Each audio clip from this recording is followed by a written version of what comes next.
From London, I'm political editor Nicholas Cecil. I'm Deputy Political Editor Jitendra Joshi. And I'm Chief Political Correspondent Rachael Burford. And this is the Standard podcast, A Week's a Long Time in Westminster. If Labour win, the people smugglers are going to need a bigger boat. Don't surrender our borders to the Labour Party. Record numbers coming across the channel. And he says it's a deterrent. There are a few hundred that would go on a flight to Rwanda at huge expense to the taxpayer. Recorded from our newsroom at Westminster, this is a series of special episodes every Friday in the run-up to the election. We'll cut through the noise and help you get to grips with what's really going on in politics, both here in London and across the country. Taking you through the week's political news, policy gossip and scandal. And we'll be back with you on Results Day to unpack everything.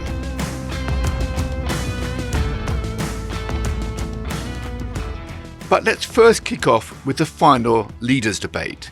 So, Mr. Sunak really needed a game changer. He had to somehow get some momentum into the Tory election campaign. Did he succeed? Not really. Well, so it was the final head-to-head debate of the election campaign this week. Rishi Sunak, did go out there as sort of a man with nothing to lose, basically.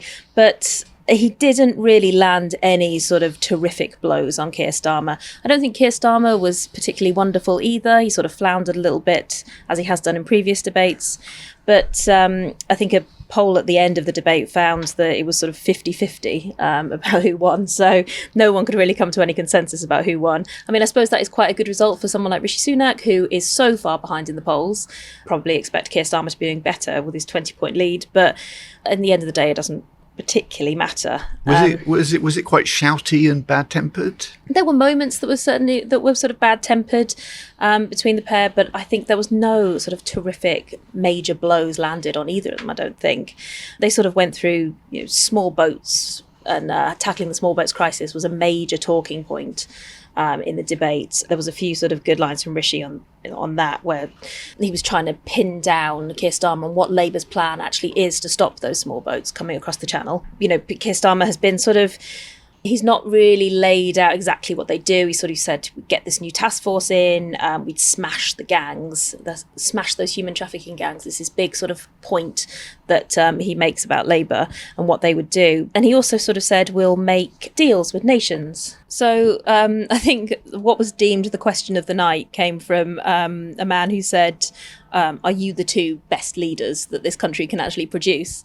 And he got a big round of applause for that. But having seen the US debate later in the week, perhaps we are lucky to have Keir Starmer and Rishi Sunak after all. Yeah, be careful what you wish for. What we saw last night playing out on the debate stage in the US was a pretty disturbing sight, to be quite honest. Joe Biden, aged 81, came into the debate already facing questions about his age and his mental acuity. He did absolutely nothing to answer those questions. And in fact, many Democrats are now wondering whether it's time to try and find a way of ditching him to save their chances against Donald Trump in November. In our debate, Keir Starmer maybe struggled at times, but it wasn't an absolute catastrophe for him. On the other hand, for Joe Biden last night in the US, it was a slow motion car crash. Was it really that bad? It really was. I worked in Washington for a few years. I covered politics there. I've watched every debate since the first one between Richard Nixon and John F. Kennedy in 1960. I cannot remember anything approaching what we saw unfold last night from Joe Biden. When you bear in mind that he was coming into the debate with huge questions about his advancing years and his mental acuity, really what he had to do was just stand up straight, deliver his lines and leave. He couldn't even manage that. So it was very much a Sleepy Joe, but was Trump telling the truth? Trump was not telling the truth. Trump, as is customary with the Republican, pretty much lied his way through the entire debate. However, it doesn't matter, because that's not what people are going to remember from it. They know what they're getting with Trump. You don't go to him for the truth. You don't go to him as a sort of reliable figure. You fully expect Trump to do what he did.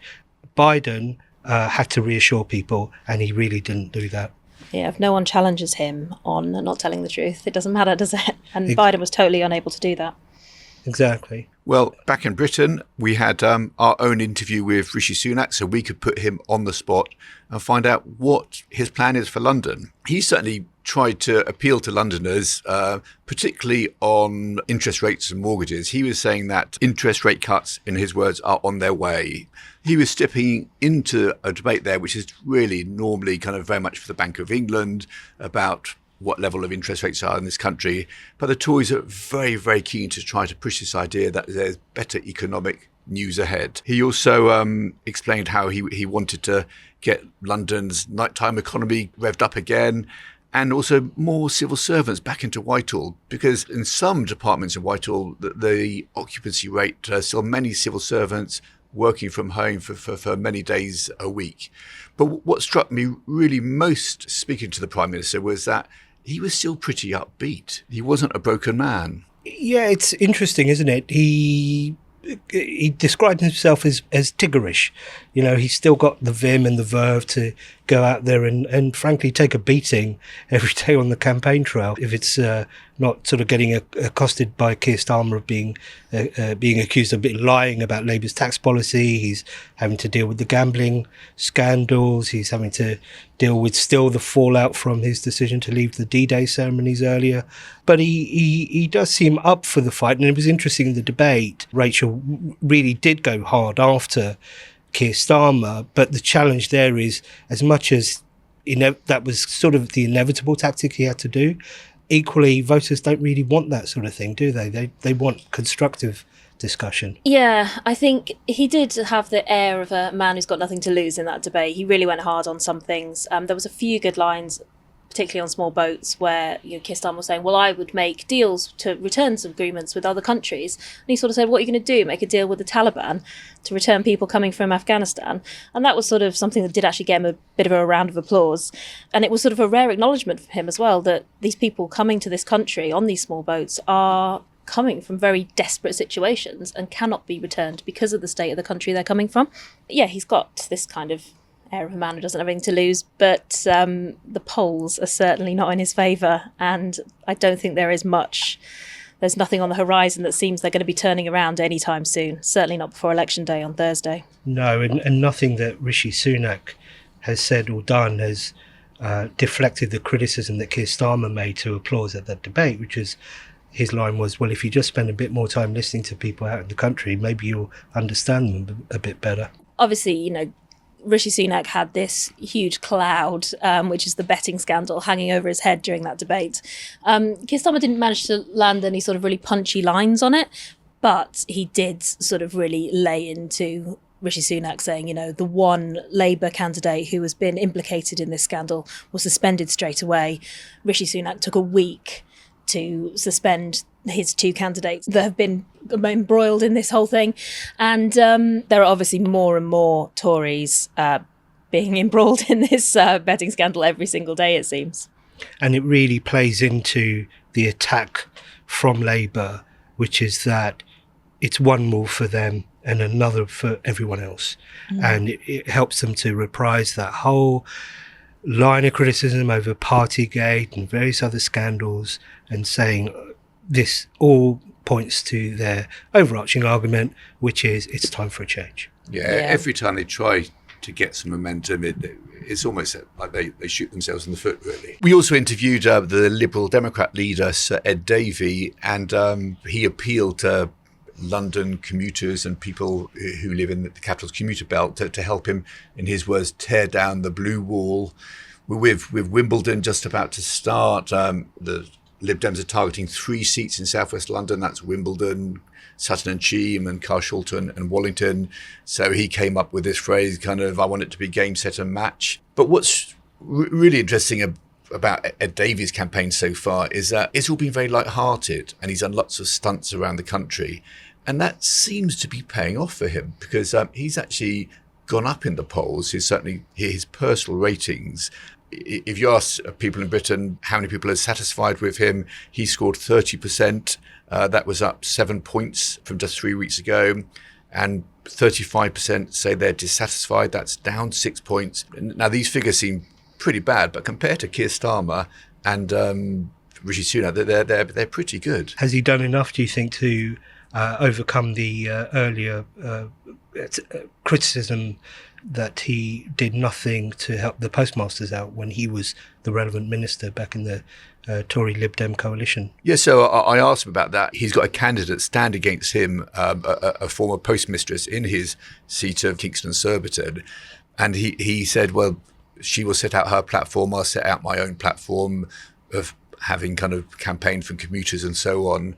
So it's difficult territory for him, the Horizon scandal. Being at Davey, it wasn't a traditional interview. It was done on a train before he headed to Wimbledon to clean an ambulance. And he's also been doing CPR this week as well. There was some creative clipping. Some very interesting memes coming out of that one. Yeah.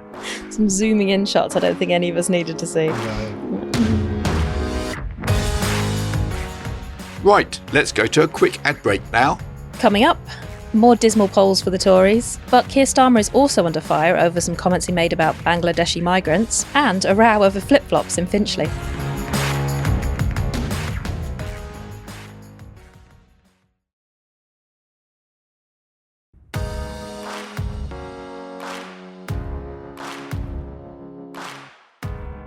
Welcome back to A Long Time in Westminster. Well, if things were looking bad for Rishi Sunak and the Conservatives, they got even worse as the week went on. And the Evening Standard has an exclusive poll from the polling company Ipsos. And it had a very, very simple finding, which I think really cut through because it was so simple. And that is that 72% of adults in Britain just do not like the Conservative Party. And so if you've got that level, that wall of opposition to you, it's very hard to make progress during an election. This poll showed them hitting a number of record lows, including being on just 19% in Westminster voting intentions. So it's such a big task for Mr. Sunak to overcome. It's very hard to see him doing it in the final few days of this campaign. Well, certainly several of his own candidates, leading lights in the party, appear to be giving up. They're talking about events after the election, attention switching to who might step in as leader. We talked earlier about the gambling issue. I mean, quite a few candidates were putting their money where their mouth is and betting against themselves to hold on to seats which in ordinary times would be quite safe Tory constituencies. Yeah, you've already got people like Steve Baker, for example, coming out and saying, "Yep, I'll run for Tory leader if I keep my seat." Though that's the caveat. Which that is there's a big question mark. There's a over big Wickham, question from a lot of them who would put themselves forward as leader about whether or not they will even be MPs at the next election if these polls are correct. And could Nigel Farage really be Tory leader after the election? That's the rumour, isn't it? That's his big, if he wins in Clacton, that he will make a bid to become the next Conservative Party leader. Yeah, he's coming at it from the sort of perspective of the city trader that he used to be. He's seeing a business opportunity here to engineer what he calls a reverse takeover. So the Reform UK get into the next parliament with, let's say, a handful of seats, 5 or 6, enough to form a viable bloc, and then he sort of reaches out to like-minded people on the further right wing of the Tory party to refashion the party in his own image. And we also had one cabinet minister who came out, Gillian Keegan, with an interesting explanation for why the Tories are doing so badly in the polls, and she suggested it may partly be down to algorithms, which is a novel explanation. She's saying that we've got these giant MRP polls, and it is complicated how they're made up to get their findings. But even so, it seemed like she was clutching at straws there. Yeah, it's not us, it's the computers. They're wrong. No, I don't buy that for a second. If you talk to any person on the street, you can kind of get a feel for how the Conservatives are thought about in this country at the moment. The slight qualification, and where there might be a kernel of truth to what she's saying, as self-serving as it is, but a lot of this polling is indeed relying on computer modelling rather than classic sort of knocking on doors or picking up the phone and asking how you're going to vote. That's especially true when we talk about those huge level MRP polls, and which then drill down to constituency level. There are a lot of assumptions that feed into the modelling there. A slight change in the modelling one way or another could lead to a different result. But let's be honest, if she's suggesting that they're wildly out of whack and the Tories are somehow going to spring the most amazing surprise on us all, that's a stretch. But it's not all been plain sailing for Sir Keir Starmer. He's been carrying that Ming vase. He looks like he's getting a bit nervous, and he's making a few mistakes, isn't he, along the way? Yeah, so there was an election event, let's call it, with the Sun newspaper on Monday, in which Rishi Sunak and Keir Starmer were both interviewed and then took questions from the audience. And during Keir Starmer's segment, he got a question on small boats and was sort of challenged about what he'd actually do with small boats and returning people to these countries of origin. And he singled out Bangladesh as a country where people are coming from and they're not being returned. The kind of problem with that is that there's not many people coming on small boats from Bangladesh, first of all, and also it sparked quite a lot of anger in the Bangladeshi community in Britain. And a clip of this, an edited clip, has been sent out on lots of WhatsApp groups, going viral on social media, and it's being used by independent candidates standing in heavily Muslim or heavily Bangladeshi areas, such as East London, as sort of a way of saying Labour does not support the Bangladeshi community, Keir Starmer is against us. And actually there was some leaflets dropping on doorsteps yesterday, on Thursday, which falsely suggested that a Labour government would deport people from Bangladesh. And he has got in a bit of trouble about this, and he's done an interview now with Bangladeshi TV in the UK and said, I'm very sorry for the upset this caused. That was not my intention. I was just sort of thinking about countries we have returns agreements with. And what's really problematic there, of course, is that Labour was already vulnerable in those communities because of the war in Gaza. You're seeing a lot of pro-Palestinian candidates standing in seats like in East London, around Greater Manchester, where in Lancashire and so on. So it really wasn't a very smart thing for Starmer to say. He didn't need to say a country, that's the thing. He didn't need to mention a country at all, and to mention Bangladesh has got him into trouble. I mean, the clip that is going viral and going around is edited, and Labour has come out and said, look, we absolutely support the Bangladeshi community and the amount they give to this country in terms of the economy and culture. But it's really been seized upon by some independent candidates. And when I was talking to some people that work in Labour, they were sort of saying this possibly should have been picked up earlier by Keir Starmer's team, and it is a bit of a gift to some of these independent candidates. So Keir Starmer is facing some criticism, but that's nothing compared to the controversy being sparked by Nigel Farage and his Reform Party. The latest really appalling comment is by one of its campaigners that migrants coming across the channel in small boats, these people are obviously risking their lives, and he's suggesting, in his words, that they should be used as target practice by army recruits, which is obviously absolutely shocking. And there was also a pretty toxic racist slur against Rishi Sunak, and also some nasty homophobic language.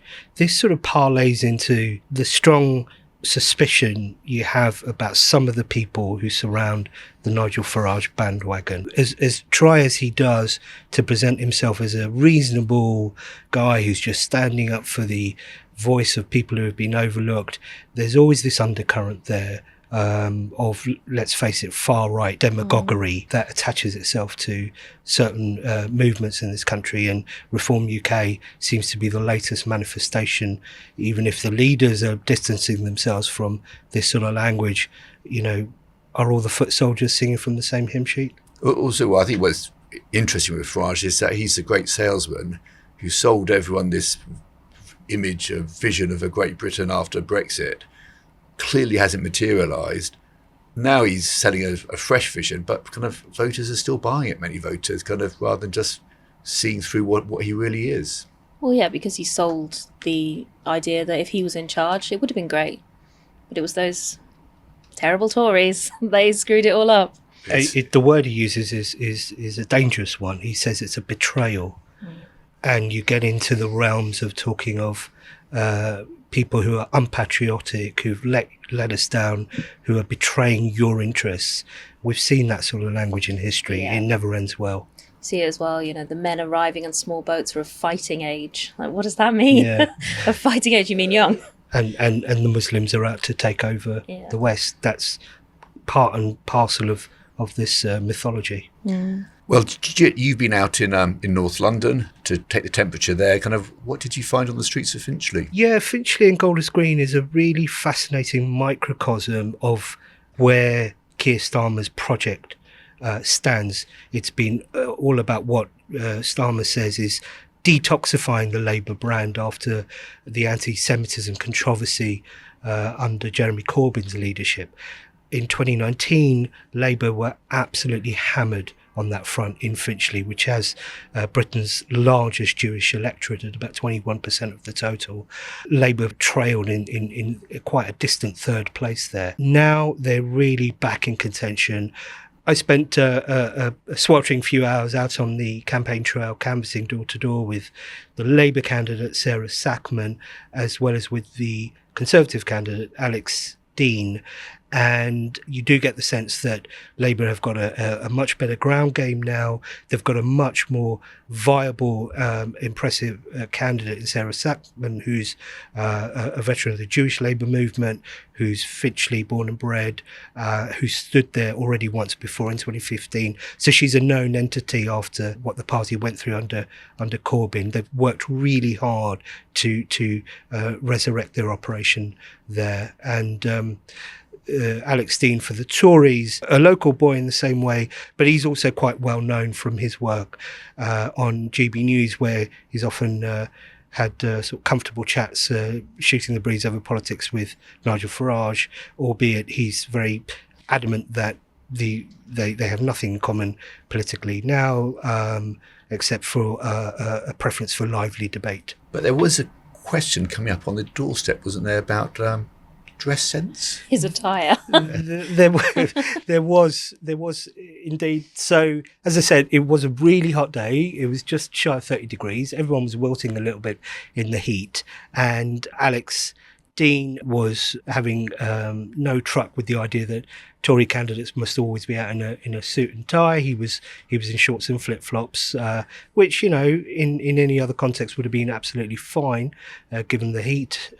But it did lead to one kid who approached us and asked, "Who is that?" And we explained. He said, "Well, if he wants to be an MP, why is he in flip-flops?"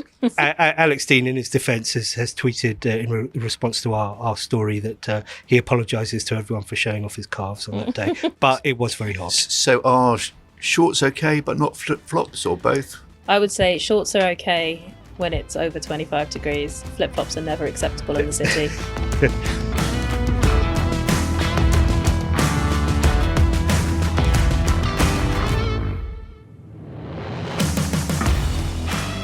And that's episode 3 of A Week's a Long Time in Westminster. Join us here next Friday for Results Day. For all the latest news, head to standard.co.uk or pick up a newspaper. The Standard podcast will be back on Monday. Have a great weekend.